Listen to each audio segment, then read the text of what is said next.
जी नमस्कार, स्वागत है आप सभी का फिजिक्स पाठशाला के इस यूट्यूब चैनल पर। मैं रवि रंजन और आज हाजिर हैं आपके सामने अगले लेक्चर में। हम लोगों ने पिछले क्लास में बात किया था इलेक्ट्रिक फील्ड के बारे में, विद्युत क्षेत्र के बारे में, और आज हम लोग उसी टॉपिक को, चूंकि इलेक्ट्रिक फील्ड हम लोगों ने शुरू कर रखा है तो उसी टॉपिक को आज आगे बढ़ाने का कार्य है ना। और चूंकि आज का जो क्लास होगा हम लोगों ने इलेक्ट्रिक फील्ड पढ़ रखा है तो उसी के बेसिस पर आज का क्लास जो है वो आगे बढ़ेगा।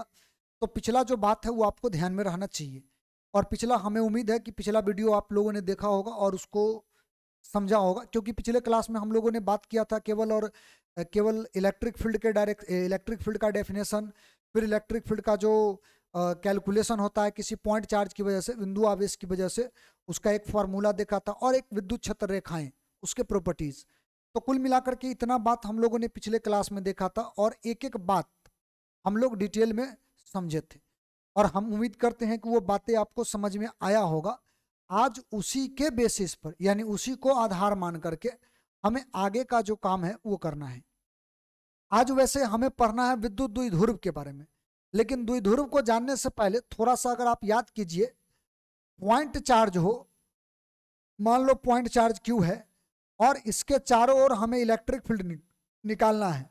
इसका रेडियस अगर आर ले लिए तो पॉइंट चार्ज के चारों ओर जो इलेक्ट्रिक फील्ड का फॉर्मूला होता है वो फॉर्मूला आप लोगों ने पढ़ा है 1/4πε0, और ये होता है चार्ज डिवाइड बाय आर का स्क्वायर, रेडियस का स्क्वायर। ये फॉर्मूला हम लोगों ने पढ़ा था। तो बेसिकली यहाँ पर पॉइंट चार्ज के रूप में केवल एक चार्ज था, और एक चार्ज की वजह से इलेक्ट्रिक फील्ड का जो फॉर्मूला आया था वो ये आया था, हम लोगों ने देखा था।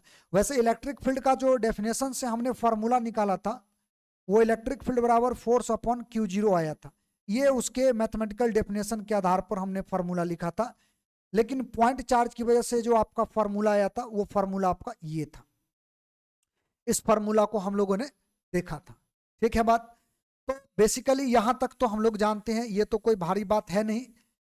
आज पहले हम लोग थोड़ा सा चर्चा कर लेते हैं इलेक्ट्रिक डाइपोल का, और फिर उसके बाद हम लोग इसी इलेक्ट्रिक डाइपोल की वजह से विद्युत क्षेत्र निकालेंगे। वैसे इलेक्ट्रिक फील्ड चैप्टर जब आपने शुरू किया है तब पूरे चैप्टर में आपको इलेक्ट्रिक फील्ड को ही कैलकुलेट करना है अलग अलग तरीकों से, और चार्जों का डिस्ट्रीब्यूशन अलग अलग होगा। इस तरह से आपको जो है कैलकुलेशन करना पड़ेगा, ठीक ना। तो उसमें सबसे पहले हम लोग एक छोटा सा टॉपिक को जान लेते हैं, और इसकी वजह से, यानी इलेक्ट्रिक डाइपोल एक छोटा सा टॉपिक है, इसको पहले हमें समझ लेना है। विद्युत द्विध्रुव इसको बोलते हैं, इसको पहले समझ लेना है, और फिर इसके वजह से विद्युत क्षेत्र निकालने का क्या फॉर्मूला है, कैसे निकालते हैं, ये पूरे प्रोसेस को हम लोग एक एक करके देखने वाले हैं। और ध्यान रखना, ये जो टॉपिक है जो हम अभी आपको बताने वाले हैं, ये टॉपिक आपके परीक्षा के पॉइंट ऑफ व्यू से भी महत्वपूर्ण है। 5 नंबर का प्रश्न इधर से भी आपका बन जाता है, तो स्वाभाविक बात है आप इसको अगर, चूंकि मैथमेटिक्स कैलकुलेशन है तो स्वाभाविक है कि ये चीजें आप जो है एक बार में सीख जाओगे। एक बार वीडियो देखो, एक बार में आपको ये सारा बात जो है वो समझ में आ जाएगा। आसानी से आप इसको प्रूफ कर सकते हो एक बार देखने के बाद, ठीक है। हम बहुत ही आसान मेथड आपके लिए यहाँ पर रखेंगे। चलो, तो पहले तो समझ लो कि विद्युत द्विध्रुव क्या है। ध्रुव का मतलब होता है दो अलग अलग पॉइंट, अलग अलग पॉइंट दो रख दो तो उसको द्विध्रुव बोलते हैं। जैसे अगर आप लोगों ने मैग्नेट में देखा होगा, चुंबक में, तो चुंबक में दो ध्रुव होते हैं, एक को बोलते हैं नॉर्थ पोल, एक को बोलते हैं साउथ पोल। उसी प्रकार से अगर कहीं पर पॉजिटिव चार्ज हो और कहीं पर निगेटिव चार्ज हो, और दोनों को अगर एक सिस्टम के साथ अगर हम जोड़ के रखें, यानी कि अगर हम पॉजिटिव को लेके आगे बढ़े तो निगेटिव भी उसके साथ चले, माने इसके बीच में कुछ दूरी हो लेकिन ये दोनों एक तरह से कनेक्टेड हो कि इसको जहां भी चलना है तो दोनों साथ में चलेगा। तो जहां पर भी आपको दिखे दो अलग अलग चार्ज लेकिन बराबर मात्रा का, जैसे अगर मान लो एक अगर +10 कूलम का चार्ज है तो दूसरा जो है ना वो -10 कूलम का चार्ज होना चाहिए। दोनों का नेचर अपोजिट है, एक पॉजिटिव है तो दूसरा निगेटिव है, लेकिन दोनों का मात्रा सेम है। ईबी 10 कूलम है, ईबी 10 कूलम है, मैग्नीट्यूड बराबर है। तो दो बराबर मैग्नीट्यूड, बराबर परिमाण, परंतु विपरीत प्रकृति के आवेशों को जब आप कुछ दूरी पर रखते हो तो आवेशों का ये जो सिस्टम है, ये जो निकाय बनेगा, इस सिस्टम को हम लोग बोलते हैं विद्युत द्विध्रुव। चुंबक में तो ये ऑल माने इनबिल्ट होता है, अंदर से ये पूरा बना हुआ है चुंबक में, तो इसको कहा जाता है मैग्नेटिक डाइपोल। चुंबक में जो होता है उसको बोलते हैं मैग्नेटिक डाइपोल, चुंबकीय द्विध्रुव। और जो कि यहाँ पे चार्ज की वजह से है, इसीलिए इसका नाम पड़ा है इलेक्ट्रिक डाइपोल यानी विद्युत द्विध्रुव। तो हमारे ख्याल से विद्युत द्विध्रुव क्या होता है ये बात आप समझ गए। तो विद्युत द्विध्रुव बेसिकली दो आवेशों का एक निकाय है, एक सिस्टम है, जिसमें एक चार्ज जो होगा वो पॉजिटिव में होगा, दूसरा जो चार्ज होगा वो निगेटिव में होगा, और दोनों का मैग्नीट्यूड बराबर होगा और दोनों को आपको कुछ दूरी से अलग रखना है। तो यहाँ पर हम दूरी लेते हैं 2L। 2L लेने का क्या रीजन है ये थोड़ा देर में आपको हम समझा देते हैं। वैसे आपका मर्जी, अगर आप चाहो तो दोनों को जो है L दूरी से अलग कर दो, X दूरी से अलग कर दो, R दूरी से अलग कर दो, जो भी मानना है मान सकते हो, कोई दिक्कत नहीं है। लेकिन 2L लेने का हमारा मूल पर्पस जो है वो आगे का है। आगे जब हम लोग विद्युत क्षेत्र निकालते हैं तो उस केस में ये हमें सॉल्व करने में, मैथमेटिकल कैलकुलेशन करने में सहयोग करता है। इस वजह से इन दोनों के बीच का जो दूरी है उसको हम लोग 2L मानते हैं। इतना तक समझ में आया। वैसे विद्युत द्विध्रुव का परिभाषा भी हमने वही बात लिखा है जो आपको हमने समझाया है। एक एक लाइन बढ़िया से आप सीख लो, ये बात समझ लो, दिमाग में छप जाना चाहिए ये सब चीजें। क्योंकि आप बोर्ड के एग्जाम देने के लिए जा रहे हो तो आपको भाषा में लिखना पड़ता है बातों को, और वो भाषा जरूरी नहीं है कि आपको पूरा का पूरा रटा जाए। अगर आप उस चीज को समझ गए हैं, पूरा छप गया है दिमाग में कि ऐसे ऐसे होता है, तो उस चीज को आप अपने तरीका से लिख सकते हो, है ना। लाइन बाय लाइन याद करने की जरूरत नहीं है, पूरा तरीका प्रोसेस समझ में आना चाहिए, छप जाना चाहिए दिमाग में। देखो हम यही बात यहाँ पर आपको पढ़ के सुना दे रहे हैं, आप समझ लो। तो भिन्न भिन्न प्रकृति के, भिन्न भिन्न माने एक पॉजिटिव तो एक निगेटिव, तो भिन्न भिन्न प्रकृति के परंतु दो समान परिमाण के आवेशों को कुछ दूरी से अलग किया जाता है, तो उस निकाय को विद्युत द्विध्रुव कहा जाता है। सेम इंग्लिश में भी वही डेफिनेशन है, a system of two charges, two equal and opposite charges separated by a certain distance is called electric dipole. तो ऐसे सिस्टम को हम लोग क्या बोलते हैं, विद्युत द्विध्रुव बोलते हैं। आप लोगों ने विद्युत द्विध्रुव केमिस्ट्री में कई दफा देखा होगा, जैसे एग्जाम्पल हम यहां पर दे रहे हैं, HCl, NaCl, KCl, और भी हो सकता है ETC कर लेते हैं। हम एक को तोड़ के बता दे रहे हैं, जैसे देखो HCl को अगर आप तोड़ोगे तो HCl जो है H+ आयन में टूटेगा, क्लोरीन जो है Cl- आयन में टूटेगा। तो अगर आप गौर करो तो एक पर पॉजिटिव चार्ज एक पर निगेटिव चार्ज, दोनों का चार्ज इक्वल, एक +1 बनाया है दूसरा -1 बनाया है, चार्ज का मैग्नीट्यूड बराबर, मात्रा बराबर, परंतु दोनों का नेचर विपरीत है, एक पॉजिटिव है तो एक निगेटिव है। और आपको मालूम होगा कि दो चार्ज डिफरेंट डिफरेंट जो क्या बोलते हैं इसको, आयन हो, तो इसको हम लोग क्या करते हैं, डिफरेंट चार्ज वाले आयन को बेसिकली इलेक्ट्रोस्टैटिक इलेक्ट्रोवेलेंट बॉन्ड से क्या करते हैं, जोड़ देते हैं। इसको बोलते हैं हिंदी में विद्युत संयोजक बंधन, और इसी बंधन से ये जुड़ा रहता है। इसका मतलब इस बॉन्ड का भी कुछ अपना लेंथ होगा, लंबाई होगा।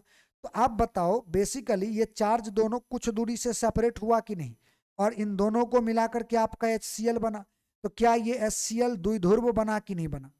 HCl बेसिकली क्या हो गया, द्विध्रुव हो गया, इलेक्ट्रिक डाइपोल हो गया। बात समझ में आया। तो ये द्विध्रुव का उदाहरण है, जहां भी प्लस माइनस आ जाए तो वो विद्युत द्विध्रुव का उदाहरण बन जाता है। तो हमारे ख्याल से विद्युत द्विध्रुव है क्या, ये बात आप अच्छा से समझ चुके। अब आइए अगले पॉइंट पर, ठीक है ना, इसको हम मिटा दे रहे हैं। अच्छा, विद्युत द्विध्रुव अगर है तो सभी विद्युत द्विध्रुव का जो सामर्थ्य होगा, स्ट्रेंथ जो होगा, वो सेम नहीं होगा। सबका काम करने का तरीका अलग होगा, फंक्शन अलग होगा। बेसिकली आप ऐसे कह दो कि जो काम करेगा तो उसका जो क्षमता होगा वो सबका डिफरेंट होगा। तो विद्युत द्विध्रुव का जो अपना क्षमता होता है ना, उस क्षमता को हम नाम देते हैं इलेक्ट्रिक डाइपोल मोमेंट, विद्युत द्विध्रुव आघूर्ण। विद्युत द्विध्रुव आघूर्ण का मतलब ही होता है विद्युत द्विध्रुव का सामर्थ्य, उसका पावर। और इसको डिफाइन किया जाता है कुछ इस प्रकार से कि इन दोनों इन दोनों चार्जों में से किसी एक चार्ज का मैग्नीट्यूड ले लो, मैथमेटिकली डिफाइन कर रहे हैं। माने विद्युत द्विध्रुव आघूर्ण कितना होगा, अगर सामर्थ्य है तो कितना होगा, आपसे पूछा जाएगा मात्रा क्या होगा। तो उसके मात्रा के आधार पे ही इसका परिभाषा दिया गया है कि पहले तो विद्युत द्विध्रुव में से किसी एक चार्ज को उठा लो और उसका केवल मैग्नीट्यूड लो, मात्रा, और साथ में दोनों चार्जों के बीच के दूरी से इसको मल्टीप्लाई कर दो। तो चार्ज और गुने दोनों चार्जों के बीच का दूरी, इन दोनों को मल्टीप्लाई करके जो वैल्यू आएगा उसी वैल्यू को आप बोल दोगे विद्युत द्विध्रुव आघूर्ण। क्या बात समझ में आया? एक बार फिर से रिपीट कर दे रहे हैं। दोनों चार्जों का जो वैल्यू है उनमें से किसी एक का वैल्यू उठा लो, पॉजिटिव निगेटिव करने की आपको जरूरत नहीं है, कोई एक चार्ज उठाओ और उठा के रखो यहां, और दोनों चार्जों के बीच का जो दूरी है उसके साथ इसको मल्टीप्लाई कर दो, गुना कर दो। गुना करने के बाद जो वैल्यू आएगा उसी वैल्यू को हम लोग बोलते हैं इलेक्ट्रिक डाइपोल मोमेंट, यानी विद्युत द्विध्रुव का सामर्थ्य, उसका क्षमता। बात समझ में आया? तो इसको विद्युत द्विध्रुव आघूर्ण बोलेंगे। वही परिभाषा भी हमने लिख रखा है, किसी एक आवेशों के परिमाण तथा दोनों आवेशों के बीच के दूरी के गुणनफल, दोनों आवेशों के बीच का दूरी हम लोगों ने 12 माना है, इसीलिए 12 उठा के रख लिए, ये गुणनफल को विद्युत द्विध्रुव आघूर्ण कहा जाता है। वही बात हमने यहां पर लिखा है। तो हमारे ख्याल से ये दोनों बात आपको अच्छा से समझ में आ गया होगा। अच्छा, क्योंकि ये एक फॉर्मूला बना है, मैथमेटिक्स है, तो हम लोग यहां पर जानना चाहेंगे कि ये इलेक्ट्रिक डाइपोल मोमेंट जो है क्या है, वेक्टर है, स्केलर है, ये हम जानना चाहेंगे, ठीक ना। तो एक बात याद रखिएगा, ये जो आपका इलेक्ट्रिक डाइपोल मोमेंट है ये एक वेक्टर क्वांटिटी है, it is a vector quantity. हम यहां पर ये बात स्पष्ट तौर पे इसलिए लिख दे रहे हैं क्योंकि कभी कभार ये पूछा जाता है। यह एक सदिश राशि है, यह एक सदिश राशि है। यह बोले तो विद्युत द्विध्रुव आघूर्ण, इसको बेसिकली पी से डिनोट करते हैं, ख्याल रहे ये बात, ठीक ना। अच्छा, अगर यह सदिश राशि है तो इलेक्ट्रिक डाइपोल मोमेंट का जो है ना, उसका वैल्यू जो उसका जो डायरेक्शन होगा कहीं ना कहीं तो होगा। तो याद रखिएगा, चूंकि हम लोग इलेक्ट्रिक डाइपोल मोमेंट किसी इलेक्ट्रिक डाइपोल का निकालते हैं, विद्युत द्विध्रुव होगा अब तो विद्युत द्विध्रुव आघूर्ण निकलेगा ना, अदरवाइज कैसे निकाल सकते हो। तो देखो, पहले तो ये आप समझ लो, जब भी विद्युत द्विध्रुव का कैलकुलेशन होगा तो इसके बीच से होगा, बीच वाले पॉइंट से हम लोग जो कुछ भी बात करेंगे सब बीच से करेंगे, इसीलिए इसका डिस्टेंस हमने 12 लिया है। अगर आप सारा कैलकुलेशन 20 से करोगे, इसका मतलब दूरी आधा आधा बढ़ जाएगा, एल अगर मानता तो L/2 हो जाता। अच्छा, अभी सुविधा ये होगा कि बीचों बीच अगर इसको हम बांटते हैं तो आधा दूरी को L, अगला आधा जो होगा उसको L मानेंगे, L L में बढ़ जाएगा, तो हमारा मैथमेटिक्स थोड़ा इजी हो जाएगा। पहले हम लोग ये जान लें कि it is scalar, it is vector quantity है, ये एक सदिश राशि है। कौन? विद्युत द्विध्रुव आघूर्ण, इलेक्ट्रिक डाइपोल मोमेंट, ये एक क्या है? सदिश राशि है। तो इसका डायरेक्शन किधर होगा? याद रखिएगा, इसका डायरेक्शन होता है always negative charge to positive charge. हमारा जो विद्युत द्विध्रुव है ना, इस विद्युत द्विध्रुव का डायरेक्शन होता है always negative charge to positive charge, negative से पॉजिटिव आवेश के तरफ इसका डायरेक्शन होगा। ये बात आप लोगों को अच्छे तरह से ख्याल रहना चाहिए। क्या ये बात समझ में आया? और ये चीजें आप जो है डायग्राम के थ्रू ही ध्यान में रखो, भाषा में लिखने की कोई आवश्यकता नहीं है। चलो, एक तो ये बात हो गया। अच्छा, अब आगे बढ़ते हैं। ये डायरेक्शन इधर है, ध्यान रहे, इसका डायरेक्शन इधर है, negative to positive, negative to positive. इसका अगर हम एसआई मात्रक पूछ दे तो एसआई मात्रक तो बड़ा सिंपल है, चार्ज का एसआई मात्रक कूलम और लेंथ का एसआई मात्रक क्या होता है? मीटर। तो सीधे तौर पे हम यहाँ पे बोल सकते हैं SI unit of dipole moment, electric dipole moment क्या होगा? Coulomb into metre. सेंटीमीटर नहीं पढ़ना है, कूलम्ब इंटू मीटर, कूलम्ब के बीच में डॉट लगा दिए, कूलम्ब इंटू मीटर, ये इसका एसआई मात्रक हो जाएगा।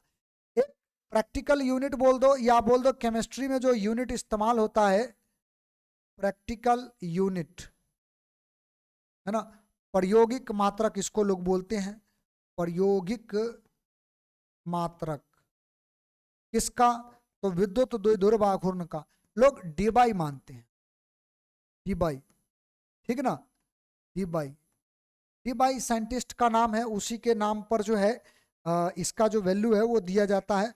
तो डीबाई जो होता है इसका बेसिकली क्या है, प्रैक्टिकल यूनिट है। और आपको ये बात विशेष तौर पे ख्याल रहना चाहिए कि एक कूलाम इंटू मीटर जो होता है 3 इंटू 10⁻29 डीबाई के बराबर होता है, इतना डीबाई के बराबर होता है। ये वैल्यू आपको ध्यान में रखना है, ठीक है ना। ये वैल्यू को हमने चेक कर लिया है, चेक करके आपको हम बता रहे हैं कि यही इसका जो है राइट वैल्यू होता है, और आपको ये चीजें जो है वो ध्यान में रखना है। तो कुल मिलाकर के हमने आपको अभी तक दो बात बताया है, एक विद्युत द्विध्रुव है क्या, पूरा बढ़िया से आप समझ चुके होंगे। इसका एग्जाम्पल भी अगर चाहे तो आप इधर लिख सकते हैं, एक एग्जाम्पल हम यहाँ पे केवल लिख दे रहे हैं, जगह जितना है HCl, और भी एग्जाम्पल आप वहां पे रख सकते हैं। दूसरा, ये जो विद्युत द्विध्रुव है यानी आवेशों का जो निकाय है, सिस्टम है, उस सिस्टम का कितना सामर्थ्य होगा, कितना पावर होगा, उसको बेसिकली बोलते हैं इलेक्ट्रिक डाइपोल मोमेंट। और इस इलेक्ट्रिक डाइपोल मोमेंट का जो बेसिक डेफिनेशन होता है, जो हम लोगों ने इसका जो बेसिक डेफिनेशन हम लोगों ने जो देखा है, जो इसका बेसिक डेफिनेशन होता है वो इसका मैथमेटिकल डेफिनेशन होता है, और उसी डेफिनेशन से हमने ये फॉर्मूला क्रिएट किया है P बराबर Q इंटू 12। और ये फार्मूला आपको याद रखना है बढ़िया से। फिर इस फार्मूला के बारे में जो इन्फॉर्मेशन है वो आपको हमने दिया है। हमारे ख्याल से इतना बात आप समझ चुके होंगे। इसका आप स्क्रीनशॉट लीजिए, बाद में आप इसको अपने नोट्स में शामिल कर लीजिएगा। चलिए, इसी से जुड़ा हुआ पहले एक हम लोग छोटा सा न्यूमेरिकल कर लेते हैं, उसके बाद आगे बढ़ेंगे। देखिए, तो ये छोटा सा न्यूमेरिकल आपको कहता क्या है, ये क्वेश्चन जो है ये कह क्या रहा है, हमसे मांग क्या रहा है, और हमें दिया क्या है, पहले हम ये देख लेते हैं। देखो, क्वेश्चन में बोला है a system has two charges QA बराबर इतना और QB बराबर इतना। एक सिस्टम है जिसमें दो पॉइंट होगा, एक पॉइंट A होगा, एक पॉइंट B होगा। अब पहला पॉइंट पर बोला है QA पर जो चार्ज है ये है 2.5 इंटू 10⁻⁻7 कूलम, ये दे रखा है, ये हमको दिया है। और दूसरा जो चार्ज होगा, दूसरा जो पॉइंट होगा वहां पर चार्ज होगा -2.5 इंटू 10⁻⁻7 कूलम, ये हमको दे रखा है। और दोनों के बीच का जो डिस्टेंस है वो हमें दे रखा है 30 सेंटीमीटर है। और हमसे क्वेश्चन पूछ रहा है कि बताइए इलेक्ट्रिक डाइपोल मोमेंट विद्युत द्विध्रुव आघूर्ण क्या होगा, ये आप हमें निकाल करके बताइए। एक बात बताओ, अभी जस्ट आपको हमने फॉर्मूला दिखाया है, बताया है फॉर्मूला हमने आपको। देखो, विद्युत द्विध्रुव आघूर्ण का फॉर्मूला क्या होता है, P बराबर Q इंटू 12, यानी कि दोनों आवेशों के बीच का दूरी और कोई एक आवेश से इसको मल्टीप्लाई कर दो, जो भी आएगा वो हमारा सॉल्यूशन। एकदम बेसिक सा क्वेश्चन जो फॉर्मूला पुटिंग कहते हैं ना, वो क्वेश्चन है, केवल इस पर रखना है, सॉल्व करना है, जो आएगा सो सॉल्यूशन। देखो, तो हम यहाँ पर रख रहे हैं वैल्यू को, क्योंकि आप जानते हो P बराबर Q इंटू 12 है, तो 12 बोले तो टोटल डिस्टेंस। अच्छा, इसीलिए P बराबर अगर रखोगे तो चार्ज कोई भी एक उठा के रख दो, माइनस प्लस तो लेना नहीं है, कोई उठा के रख देते हैं। चलो, यहाँ पर 2.50 10⁻⁻7 ये एक रहेगा, और टोटल दूरी जो है वो 30 सेंटीमीटर है। तो पहला करना क्या है आपको, 30 सेंटीमीटर को मीटर में कन्वर्ट कर देना है, -2 से मल्टीप्लाई कर दो। क्या ये SI मात्रक में कन्वर्ट हो गया? अब आप इसको कैलकुलेट कीजिए। तो कैलकुलेट कीजिएगा तो सबसे पहले तो डेसिमल हटाओ, ये 10 आएगा, ये 10 और 10 जाएगा, 25 तिया 75, ये 75 बनेगा, इंटू 10⁻, ये 7 और 2 9, इतना आ जाएगा कूलम इंटू मीटर, ये आ जाएगा। आपका ये जो आया ना, इसको हम लोग फाइनल सॉल्यूशन मान सकते हैं। ये जो हमारा आ रहा है इसको हम लोग फाइनल सॉल्यूशन मान सकते हैं, या इसको आप ऐसे भी लिख सकते हो 7.5 इंटू 10⁻⁻8 कूलम इंटू मीटर। ये हमारा क्या हो गया, आंसर हो गया। एक ही बात है ना, केवल इसका जो है एक जीरो हटा करके हम लोग डेसिमल को जो है इन्वॉल्व करवा लिए इसमें। तो ये हमारा क्वेश्चन है जो फॉर्मूला पुटिंग है, ऐसा टाइप का क्वेश्चन आपसे ऑब्जेक्टिव में पूछा जाता है। तो ये चीजें आपको आना चाहिए। आना क्या चाहिए? हमारे विचार से आप इसको सीख चुके हैं, ठीक। तो अब आते हैं हम लोग मेन बात पे, जो हमने पहले भी आपको बोला था कि हमारा ये जो इलेक्ट्रिक डाइपोल है, विद्युत द्विध्रुव है, तो इसका कुछ सामर्थ्य होगा जिसको विद्युत द्विध्रुव आघूर्ण बोलते हैं। तो एक बात बताओ, जब भी विद्युत द्विध्रुव बनेगा तो दो चार्जों की वजह से बनेगा, एक पॉजिटिव चार्ज एक निगेटिव चार्ज। दो चार्ज है तभी विद्युत द्विध्रुव है, अदरवाइज विद्युत द्विध्रुव बन नहीं सकता है। तो आवेश तो आ गया ना, और आवेश आ गया तो विद्युत क्षेत्र का एंट्री होगा, और विद्युत क्षेत्र जो बनेगा ये दोनों आवेश की वजह से जब निकालोगे तो पूरे सिस्टम की वजह से एक अलग से विद्युत क्षेत्र का फॉर्मूला आएगा। तो फिलहाल हमारा काम यही है, हमको विद्युत क्षेत्र निकालना है। और विद्युत क्षेत्र निकालना है किसके वजह से? तो अब निकालना है इलेक्ट्रिक डाइपोल की वजह से। अभी जो आपने पिछले क्लास में जो निकाला था वो पॉइंट चार्ज की वजह से विद्युत क्षेत्र निकाला था। बिंदु आवेश के कारण विद्युत क्षेत्र का वैल्यू क्या होगा वो आपने पिछले क्लास में निकाला था। अभी इलेक्ट्रिक डाइपोल विद्युत द्विध्रुव के कारण विद्युत क्षेत्र क्या होगा वो आपको निकालना है।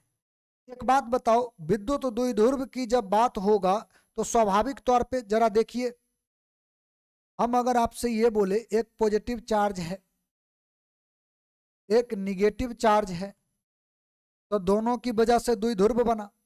और जो भी कैलकुलेशन होगा आपको पहले भी बोल रखे हैं कि बीच से होगा, क्योंकि इन दोनों का जो बीच का जो इफेक्ट होता है वो बराबर होता है। दोनों चार्ज जो होगा बीच में दोनों बराबर सामर्थ्य का होगा।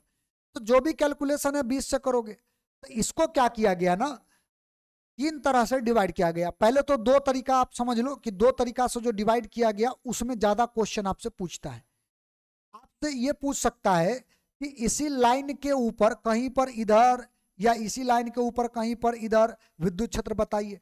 तो इसी लाइन पर जब पूछे ना तो इस पोजीशन का नाम इन लोगों ने दे रखा है एक्सियल पोजीशन, या इसी को इन लोगों ने नाम दे रखा है लॉन्गिट्यूडिनल पोजीशन, अक्षीय स्थिति या अनुदैर्घ्य स्थिति। लेकिन कब? जब हम लोग इसी इलेक्ट्रिक डाइपोल के लाइन पर दाहिने साइड या बाएं साइड कहीं भी विद्युत क्षेत्र निकालते हैं, तो विद्युत क्षेत्र निकालने की जो प्रक्रिया है इस पॉइंट पर, इस पॉइंट का नाम दिया गया है एक्सियल पोजीशन, ठीक ना। तो एक्सियल पोजीशन यानी अक्षीय स्थिति, या इसी को बोलते हैं लॉन्गिट्यूडिनल पोजीशन, इसी को हम लोग नाम देंगे लॉन्गिट्यूडिनल बोले तो अनुदैर्घ्य स्थिति। अच्छा, एक तो पोजीशन ये हुआ जो आपसे ज्यादातर पूछता है। दूसरा जो पूछने वाला टर्म ज्यादातर है वो क्या है? तो वो टर्म है या तो इसके परपेंडिकुलर ऊपर चले जाओ या इसके परपेंडिकुलर नीचे चले जाओ। और इस पोजीशन का नाम दिया गया है इसको नाम दिया गया इक्वाटोरियल पोजीशन, इक्वाटोरियल पोजीशन। और इस पोजीशन को हिंदी में नाम देते हैं निरक्षीय, निरक्षीय स्थिति, स्थिति, ठीक ना। और ये वाला स्थिति को क्या नाम देते हैं? एक्सियल या लॉन्गिट्यूडिनल, एक्सियल पोजीशन, एक ही नाम देते हैं यहां पर, एक्सियल अक्षीय, अक्षीय स्थिति, अक्षीय स्थिति, अक्षीय स्थिति ये। तो कुल मिलाकर के हमारे पास जो पोजीशन है वो अभी दो है। एक, या तो इस लाइन पर आप चलो या फिर इसके परपेंडिकुलर ऊपर या नीचे जाओ, ठीक ना। तो ऐसे पोजीशन को हम लोग नाम देते हैं और आपसे स्पष्ट तौर पे बोलेगा, कहेगा कि विद्युत द्विध्रुव के कारण अक्षीय स्थिति पर विद्युत क्षेत्र का व्यंजक प्राप्त करें, ठीक ना। इलेक्ट्रिक फील्ड का आपको एक्सप्रेशन फाइंड आउट करना है कहां पे? तो एक्सियल पोजीशन पर। और एक्सियल पर बोले तो एक्सियल पर ही कैलकुलेट करना,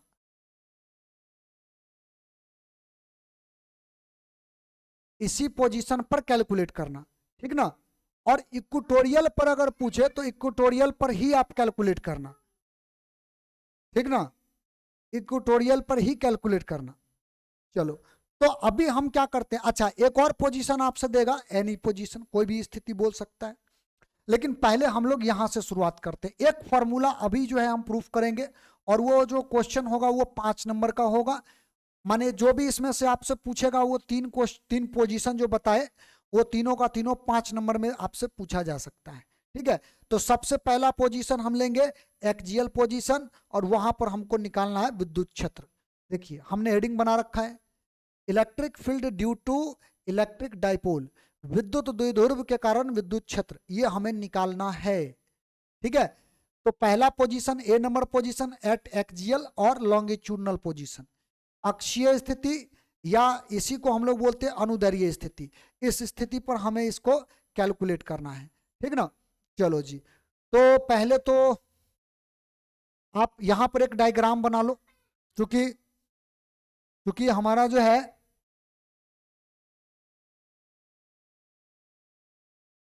यहां पर जो है, देखो दो चार्जों से ये बनेगा, दो चार्जों से बनेगा। मान लो एक निगेटिव चार्ज यहां पर है, एक पॉजिटिव चार्ज यहां पर है, इसको इलेक्ट्रिक डाइपोल आप बोलोगे, और बेसिकली इलेक्ट्रिक डाइपोल की वजह से ही तो हमको निकालना है, और जो भी कैलकुलेशन चलेगा सब मिडिल से चलेगा। और अगर आपको ध्यान हो तो हमने आपको कहा था दोनों के बीच का डिस्टेंस को हम लोग क्या माने 12, हालांकि ये लेंथ बहुत छोटा होता है, जैसे HCl लिए, HCl का बॉन्ड लेंथ क्या होता है, छोटा होता है कि नहीं। तो अब एक बात बताओ हमें, जो भी कैलकुलेशन होगा 20 से होगा। अगर मान लो हमने इसके इस साइड में एक पॉइंट लिया है O, और इसका नाम डाल देते हैं ABC, तो स्वाभाविक बात है कि आपको यहां से लेकर के यहां तक का दूरी कुछ दिया रहेगा, मान लो R दूरी दे रखा है O पॉइंट पे, इसका पॉइंट से बीच से ओरिजिन से ये जो बटेगा तो ये डिस्टेंस L कहलाएगा, और ये डिस्टेंस भी आपका क्या कहलाएगा, L कहलाएगा।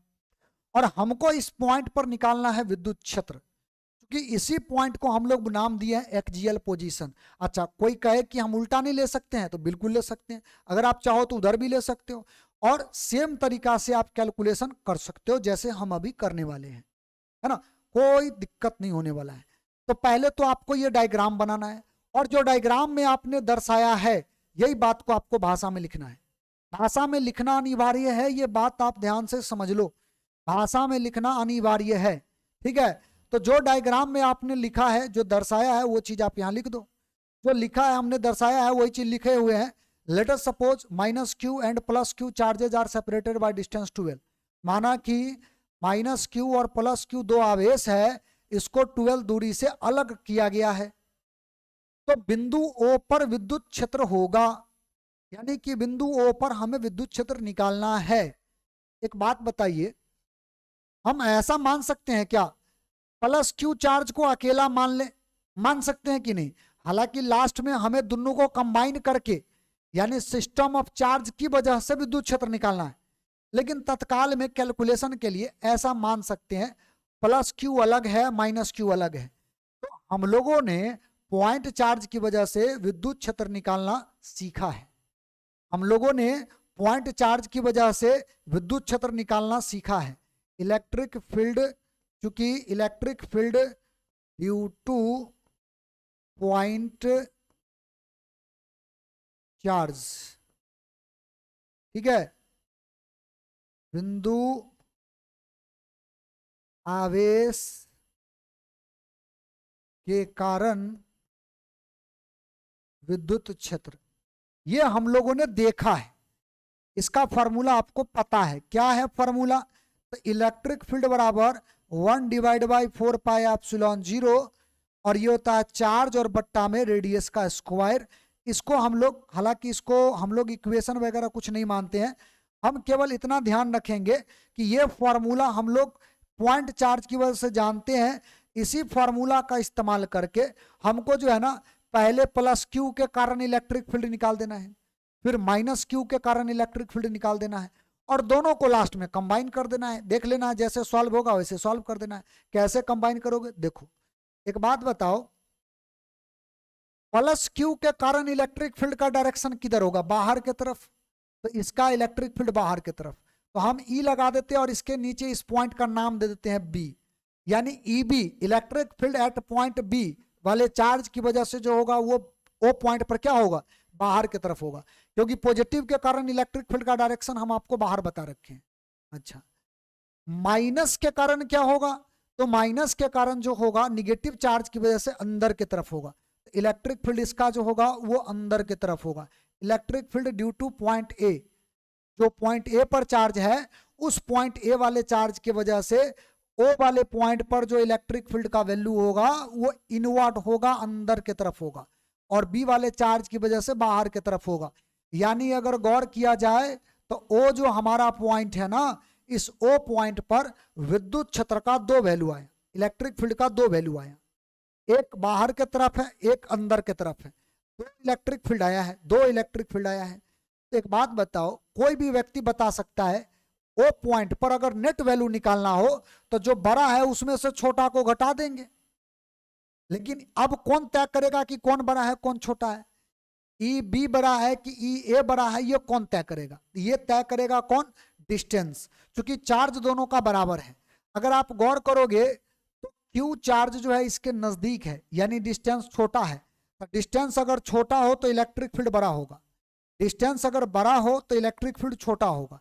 उस हिसाब से देखोगे तो ये नजदीक है, इसका विद्युत क्षेत्र ज्यादा होगा, ये दूरी पर है, इसका विद्युत क्षेत्र कम होगा।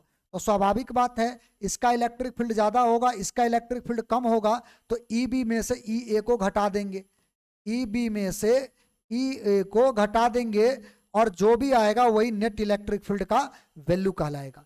क्या ये बात समझ में आया? अच्छा, अब ये पॉइंट आपके दिमाग में एकदम उतर जाना चाहिए कि हमको नेट इलेक्ट्रिक फील्ड निकालने के लिए केवल और केवल ये कैलकुलेट करना है, और इसको कैलकुलेट करने के लिए ये वाला इलेक्ट्रिक फील्ड और ये ए और बी दोनों पॉइंट का जो इलेक्ट्रिक फील्ड है ये आपको पहले निकालना पड़ेगा, दोनों पॉइंट आवेश की वजह से जो विद्युत क्षेत्र आएगा वो आपको निकालना पड़ेगा, और इसको निकालने के लिए हम इस हथियार का उपयोग करेंगे, इस फॉर्मूला का हम प्रयोग करेंगे। तो चलिए पहले हम यहां से इलेक्ट्रिक फील्ड का जो वैल्यू है वो निकालते हैं, लास्ट में नेट वैल्यू निकाल देंगे, बड़ा सिंपल है। क्या ये बात समझ में आया? अगर नहीं तो फिर आप इसको रिपीट करके एक बार देख लेना, यही चीज को, बड़ा सिंपल है, कोई भारी बात नहीं है। चलिए आगे बढ़ते हैं। क्या करना है, तो सबसे पहले ई ए निकालना है, फिर ई बी निकालना है। तो ई ए जो है निगेटिव चार्ज को लेके बैठा हुआ है, तो आप यहां पर लिखेंगे electric field due to minus Q charge, ठीक ना, माइनस क्यू चार्ज के कारण विद्युत क्षेत्र, माइनस क्यू आवेश के कारण विद्युत क्षेत्र, इसके कारण जो इलेक्ट्रिक फील्ड होगा इसमें हम लोग यहां पर नीचे में क्या करेंगे, बी लगा, सॉरी ए लगा लेंगे, क्योंकि इस पॉइंट का नाम हम लोगों ने ए रखा है। देखो फॉर्मूला में ये तो कॉमन है, ये कांस्टेंट है, ये तो सब में रहेगा, तो 1/4 पाई एप्सिलॉन 0 तो लगाना अनिवार्य है आपको। उसके बाद आपको चार्ज देना है, चार्ज यहां पे लिख दो क्यू। अब नीचे देना है तुमको दूरी आर, डिस्टेंस, लेकिन जिस चार्ज की वजह से तुम निकाल रहे हो ना, उस चार्ज का जहां निकाल रहे हो उस पॉइंट के बीच के दूरी को हमें देना होता है वहां पे। तो देखो हमारा जो डिस्टेंस दिया रहेगा जो एग्जाम में वो आर दिया रहेगा, यानी मिडिल से डिस्टेंस दिया रहेगा।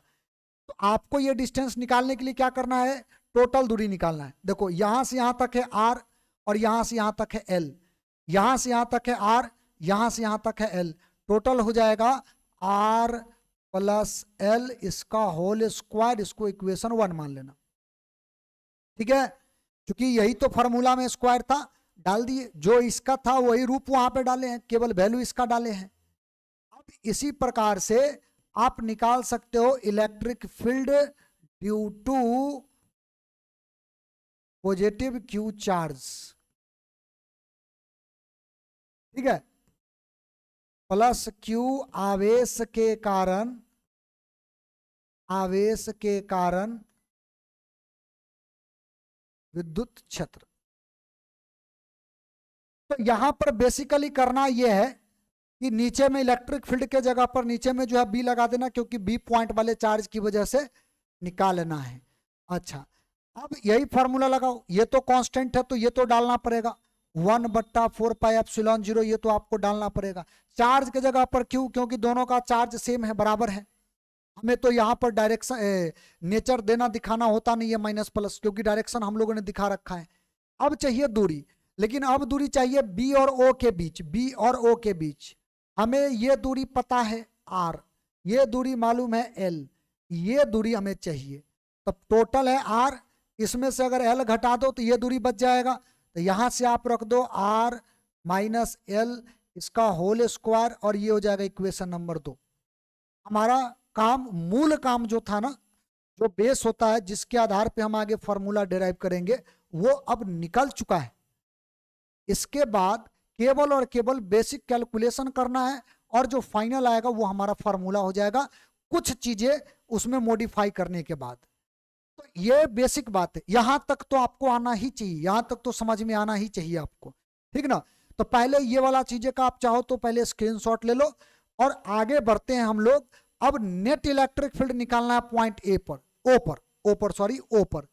और ये जो पॉइंट है, इस पॉइंट का नाम क्या है, भूलना नहीं, इस पॉइंट का नाम है एक्सियल पोजीशन या लॉन्गिट्यूडनल पोजीशन, अक्षीय या अनुदैर्ध्य स्थिति।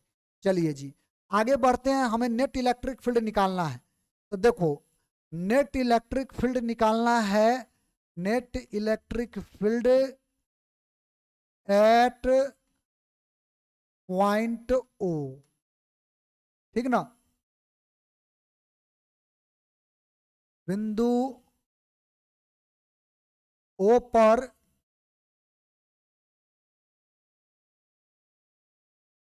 कुल विद्युत क्षेत्र, ये हमको निकालना है जी। और अभी अभी जस्ट आपको हमने बताया था, नेट इलेक्ट्रिक फील्ड निकालने के लिए आपको क्या करना है, ई बी में से ई ए को घटा देना है, और ई बी और ई ए का वैल्यू आपको हमने अभी निकाल करके दिखाया है। तो इक्वेशन 1 और इक्वेशन 2 में ये दोनों वैल्यू आ रखा है, तो 1 और 2 का वैल्यू यहाँ पे उठा करके हमें क्या करना है, पुट कर देना है, रख देना है।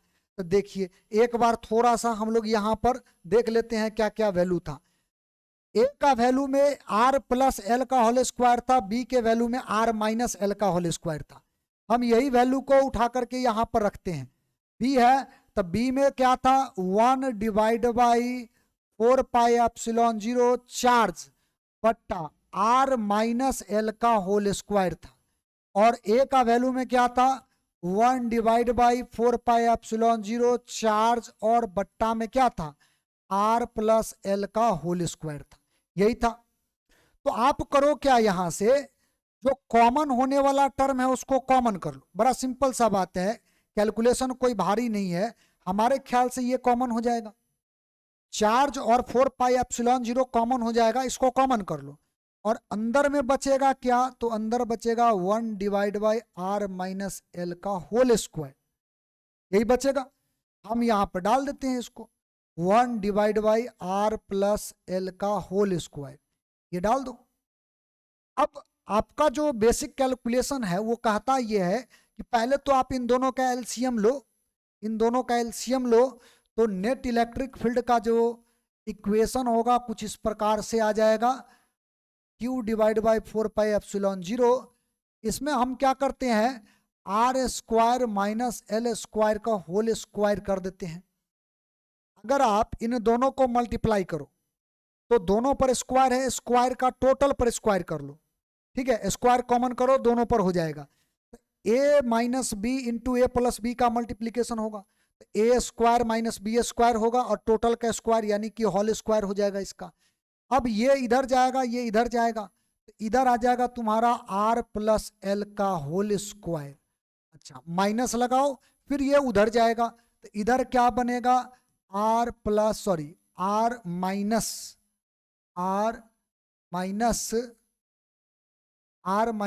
एल का होल स्क्वायर, यही आएगा ना। अब इसी को तोड़ देना है, तो देखिए तोड़ना क्या है, बड़ा सिंपल सा बात है, Q/4πε0 तो रहेगा ही। यहां पर वैसे आपको पता होगा फॉर्मूला कहता है इन दोनों का जो 4RL करके आप लिख सकते हो, 4AB करके फॉर्मूला होता है, लेकिन हम चाहते हैं इसको आप तोड़ो, इसको ए प्लस बी के होल स्क्वायर पर तोड़ो, एल स्क्वायर प्लस 2RL, सही है। ये माइनस के साथ अंदर ले चलो, R square minus L square minus sorry plus 2RL, ऐसा ही टूटेगा। थोड़ा सा इत्मीनान से समझने का प्रयास करना इसको, ऐसे ही इसको टूटना चाहिए, क्योंकि ये R square plus L square और माइनस 2RL होगा, तो माइनस अंदर जाएगा तो प्लस वाला को माइनस, माइनस वाला को प्लस कर देगा, ठीक है। और आप देखोगे तो ये टर्म जो है ना, ये कट जाएगा माइनस प्लस, तो हमारा जो इक्वेशन है ना, वो इक्वेशन क्या बनेगा, चार्ज बट्टा 4πε0, और इन दोनों को जोड़ दो तो हो जाएगा 4RL divide by R square minus L square का होल स्क्वायर। ये अपना इक्वेशन बना। लेकिन इस इक्वेशन को हम अगर परिवर्तन करना चाहे अपने अनुसार से, तो गौर करो, 4L को 2 से मल्टीप्लाई करके अलग अलग तोड़ सकते हैं। कैसे, थोड़ा हम आपको दिखा देते हैं। देखो, हमारे पास जो इक्वेशन आया था, यानी नेट वैल्यू जो आया था, इसमें 1/4πε0 को एक साइड रखो, और चार्ज इंटू 2L को एक साथ कर देते हैं, और 2R को एक साथ कर देते हैं, बट्टा में R square minus L square का होल स्क्वायर। जो इक्वेशन है, इसी इक्वेशन को हम इस तरह से मॉडिफाई किए हैं। देखो, इसको 2L और 2R से मल्टीप्लाई करके अलग अलग कर लो, तो बात तो एक ही ना है, केवल इसके साथ रखने से अगर आप गौर करोगे तो आपको एक फॉर्मूला कुछ दिखेगा, Q इंटू 2L, जो जस्ट आपको पहले हम बताए हैं अभी, है ना। हमने आपको बताया है, क्योंकि P इलेक्ट्रिक डाइपोल मोमेंट, विद्युत द्विध्रुव आघूर्ण बराबर फॉर्मूला होता है Q इंटू 2L, तो इसके जगह पर हम ये P उठा के रख देंगे। तो स्वाभाविक बात है, निकला विद्युत क्षेत्र है, लेकिन ये विद्युत क्षेत्र जो निकलेगा, ये विद्युत क्षेत्र किसकी वजह से निकलेगा, इलेक्ट्रिक डाइपोल मोमेंट की वजह से, विद्युत द्विध्रुव आघूर्ण की वजह से। ये आपको यहां पर दिखेगा, ठीक ना। तो चलिए हम यहां से वैल्यू रखते हैं उठा करके। नेट इलेक्ट्रिक फील्ड बराबर हो जाएगा 1/4πε0। यहां पर अब P लिख लेते हैं, 2R कर लेते हैं, बट्टा R square minus L square का होल स्क्वायर। आपको हम ये बात बता रखे हैं कि एल का वैल्यू जो होता है बहुत छोटा होता है, फेम्टोमीटर पिकोमीटर में होता है। आप जरा सोचिए, बॉन्ड का जो लंबाई होता है कितना छोटा होता है, तो छोटा लंबाई का अगर स्क्वायर करोगे तब तो और छोटा होगा, यानी आर के कंपैरिजन में ये बहुत छोटा होता है। इसीलिए एल स्क्वायर तो और छोटा होगा, जीरो के करीब चला जाएगा, टेंडिंग टू जीरो चला जाएगा। तो हम मान सकते हैं ना कि ये जीरो है, एल स्क्वायर को जीरो मान सकते हैं। एल जो है वो छोटा था, लेकिन यहां पर स्क्वायर कर दिया, स्क्वायर तो और छोटा हो जाएगा ना, तो और छोटा हो जाएगा तो जीरो के करीब चला जाएगा। और बहुत बड़ा वैल्यू में से अगर बहुत छोटा वैल्यू को घटाओगे तो उसका कोई मायने नहीं रह जाता। इसका मतलब ये घटाने वाला टर्म को हम इग्नोर भी कर सकते हैं, हटा भी सकते हैं। तो जब आप इसको इग्नोर करोगे तो आपका नेट इलेक्ट्रिक फील्ड का फॉर्मूला आ जाएगा 1/4πε0, ये P इंटू 2R। इसको अगर आपने इग्नोर किया, R square minus L square whole square, इसको इग्नोर कर देते हैं, इसको हटाओ, जीरो कर लो। तो यहाँ पर तीर लगा करके हम लिख देते हैं ताकि आपको ध्यान रहे, ये जीरो हो गया। तो नेट इलेक्ट्रिक फील्ड जो आएगा ना, ये net electric field 1/4πε0 P into 2R और डिवाइड बाय R का पावर 4। क्योंकि ये स्क्वायर है तो स्क्वायर इस पर भी आएगा तो कितना होगा 4। अच्छा, 4R में से एक R कट जाएगा, तो हमारा जो नेट इलेक्ट्रिक फील्ड का जो फॉर्मूला आएगा 1/4πε0 2P डिवाइड बाय R का पावर 3, ये हमारा फॉर्मूला हो जाएगा। ये 2 और 4 को काटना नहीं, इसलिए नहीं बोलेंगे काटने के लिए क्योंकि इसका वैल्यू आपको पता होता है, तो जब भी न्यूमेरिकल वगैरह सॉल्व करोगे ना तो डायरेक्ट इसका वैल्यू रख करके आपको ये सॉल्व करने में सुविधा देगा। अदरवाइज फिर एप्सिलॉन 0 का वैल्यू रखोगे तो लेंदी कैलकुलेशन हो जाएगा, इसीलिए इसको उड़ाना मत। तो ये हमारा फॉर्मूला हो गया विद्युत क्षेत्र का। लेकिन किस पोजीशन पर, तो ये हम लोगों ने निकाला है at axial position, axial position यानी अक्षीय स्थिति पर, स्थिति पर, तो अक्षीय स्थिति पर हम लोगों ने इस तरह से विद्युत क्षेत्र का फॉर्मूला निकाला है, ठीक ना। लेकिन किसके कारण निकाला है? तो विद्युत द्विध्रुव के कारण। क्योंकि हम लोग अभी जो बात करते आ रहे हैं, शुरू क्लास जब हमने शुरू किया तब से लेके अभी तक, तो आपको हम विद्युत द्विध्रुव के बारे में ही तो चर्चा करते आ रहे हैं आपके बीच। और विद्युत द्विध्रुव का चर्चा करते करते हम लोगों ने विद्युत क्षेत्र पर जो है कदम बढ़ा दिया। और विद्युत क्षेत्र निकालने के लिए आपसे जब भी पूछेगा किसी द्विध्रुव के वजह से, तो ये क्वेश्चन 5 नंबर का बनेगा, ख्याल रहे 5 नंबर का।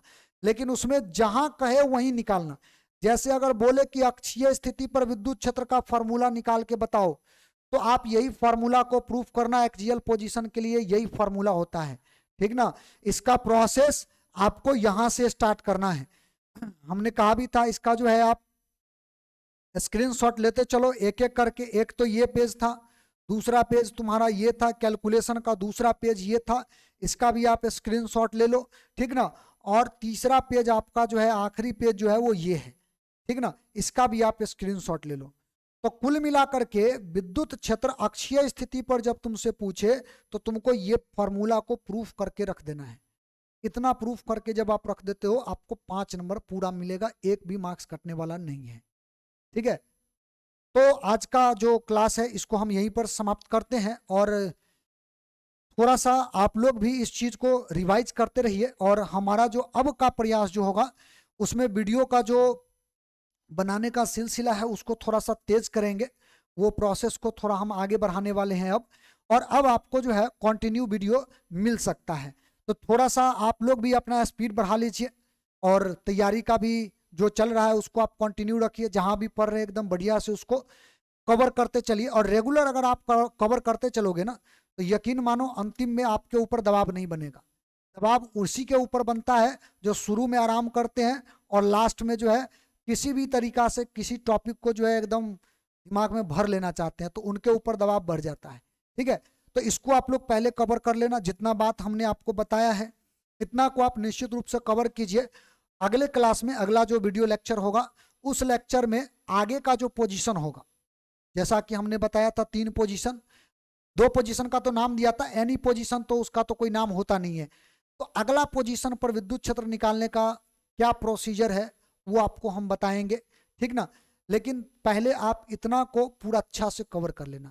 एक 5 नंबर के फार्मूला को आप रेगुलर बेसिस पर प्रूफ करो, रेगुलर बेसिस पर आप प्रूफ करो, ठीक ना।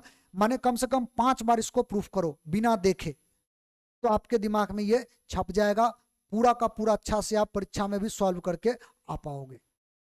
समझ में आया बात को? तो अगले क्लास में बाकी चीजें अगर कोई दिक्कत वगैरह हो तो कमेंट जरूर करना, हम अगले वीडियो लेक्चर में उसको जरूर शामिल करेंगे, आपका जो कमेंट होगा। और कंटिन्यू आप लोग देखते रहो और थोड़ा सा वीडियो को जो है अपने दोस्तों के बीच जरूर शेयर करो ताकि ज़्यादा से ज़्यादा लोग जो है इससे जुड़ पाए और ज़्यादा से ज़्यादा लोगों को इसका फायदा हो पाए, ठीक है। चलिए मिलते हैं हम लोग अगला जो वीडियो होगा उस वीडियो में।